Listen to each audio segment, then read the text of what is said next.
চরে টরে থাকে, এদের হচ্ছে সব দিক দিয়ে মাসল পাওয়ারও ভালো। চরে টরে থাকে, এদের হচ্ছে সব দিক দিয়ে। Wake up to reality. আজ থেকে ইলিশের বাড়ি ভোলা।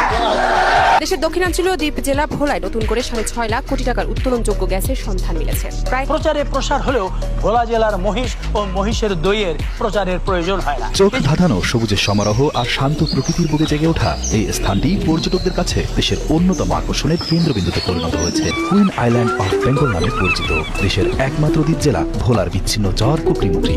আমার মনে হয় যে অনুমানিক যদি দর ভালো হয় তাহলে আমি 5 লাখ টাকা সুগারি বিক্রি করবো। গত বছর যাওয়া হয়েছে তার থেকে প্রায় 3 গুণ বেশি হয়েছে। 1971 সালের মুক্তিযুদ্ধে বাংলাদেশের স্বাধীনতার জন্য নিজের জীবন উৎসর্গকারী এক সাহসী যোদ্ধার নাম মোহাম্মদ মোস্তফা কামাল ভোলার দৌলতখান উপজেলার পশ্চিম হাজিপুর গ্রামে জন্মগ্রহণ করেন। পর্যটন শিল্পের অপার সম্ভাবনাময় দ্বীপ অঞ্চল ভোলা চর ফ্যাশন। চরটির নৈসর্গিক সৌন্দর্য পর্যটকদের কাছে আরো আকর্ষণীয় করতে নির্মাণ করা হয়েছে আইফেল টাওয়ার আদলে